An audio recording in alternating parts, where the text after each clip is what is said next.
Ladies and gentlemen, Jalen Duren is an animal.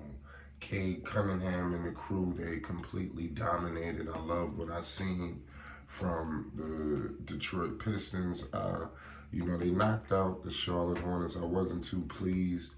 I knew that this game was going to be tough, but I did pick Charlotte to win, and boy, was I wrong.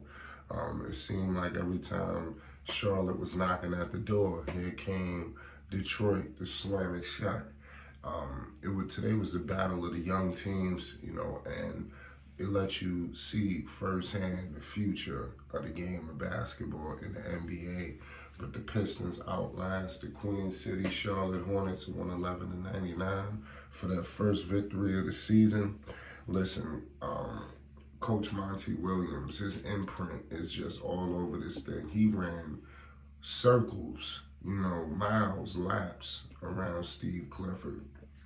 Make sure you subscribe to Flight Sports for more news, updates, and more on the Detroit Pistons and all things basketball. But Alec Burks tonight, he shocked some people when he discussing 24 points off the bench.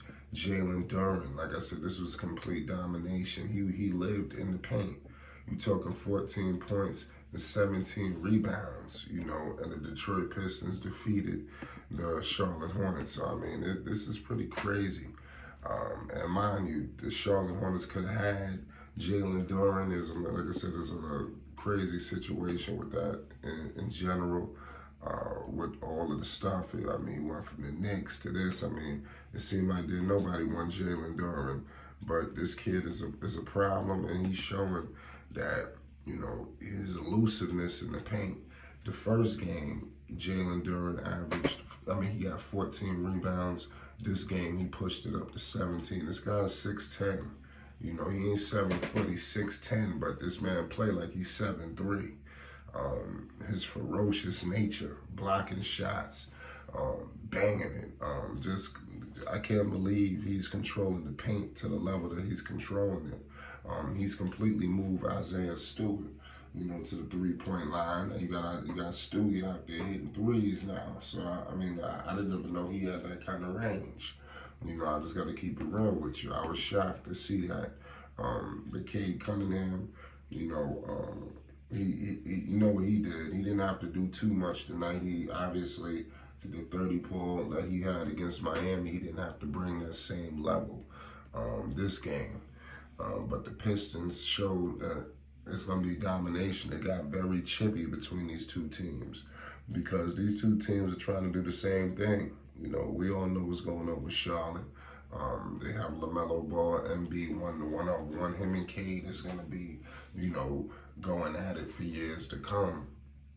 I think people were shocked that Charlotte lost this game tonight. Pete, like I said, these two teams are shaking off the narratives and the bad stigma that's attached to them, because that's really what's going on with these two teams. Is a stigma. It's almost like bad stuff in the air, and they have to clear the air for the sake of the organization, for the city, for everything, because you don't want to bring in that negative baggage season after season. Let me know your thoughts on that PJ Washington flagrant. They went at it. Clifford called Jalen Duren the MVP of the game. Like I said, he sure was, because this guy, Steve Clifford, had nobody to box him out. And I'm telling you, he's going to be a problem for the Eastern Conference. This is a young team. Wait till they, get some under their belt. The Pistons will be in the playoffs with this team. I don't know if it's going to be this season, but they could be. They're going to be playing teams competitive. That's one thing that you see with Monty Williams. They will play you competitive. And I see a difference between this team and previous Pistons teams. PJ Washington, like I said, he wasn't happy. You had Stewart, him, they were pretty much going at it all game. You had Duren, Stewart. It seemed like they were always trying to punk Brandon Miller, and it seemed like PJ just wasn't going for it. PJ gave Isaiah Stewart a hard foul, and give credit to PJ. He wanted all the smoke. Stewart was focused. It looked like, to be honest with you, it might look like, oh man, these guys, didn't do this, they didn't do that. But it seemed like Isaiah Stewart and the company, they were focused. They didn't allow a hard foul like that to get them off track. And that's pretty scary, that you have a team, he get hacked like that. And Stewart, you know what kind of guy he is. For him to say, you know what, it's all good. I'm going to laugh that off. We won this game. We're going to be better than y'all. And they're going to be going at it because they both want the same thing. The Hornets want to be that team to break through and get to the playoffs. But Detroit, they looking to do the same thing. They've been dormant. They've been a laughing stock. Nobody believes in them, And now they got a new team. They invested so much in this new coach. This is what you have to do.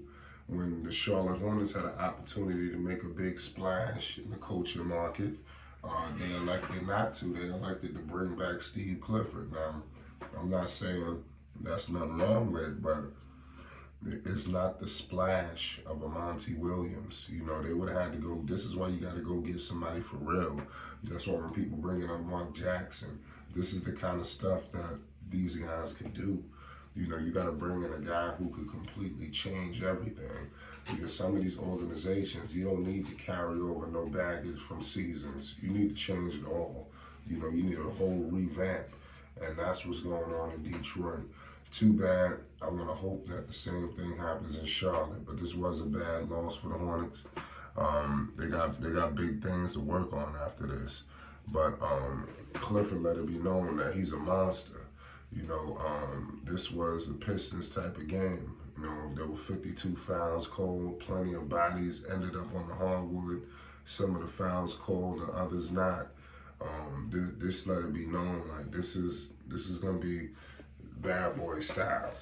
Detroit is headed there. Lamelo had 20 points, 9 rebounds, 9 assists for the Hornets, who shot just 37.5% from the field. Rozier scored 20 points and Gordon Hayward added 19. The Pistons' scrappy nature, physical defense set the tone early with a 13-0 run to a rout to a 54-47 halftime lead. The Hornets trailed pretty much all game, but mounted a rally midway through the fourth, cutting the lead to 3 with 6:15 remaining behind 8 straight points from Terry Rozier. Give credit to Scary Terry. But, when you're talking about Stewart, you had a sore Thompson. I mean, that kid is sore is a problem. Give credit to Miller because he didn't answer him. But I'm just, like I said, the Pistons are a shocking squad to me. They're going to be around for years to come, and give major props, man. They get their first dub versus the Charlotte Hornets. Peace and love. It's Flight Sports.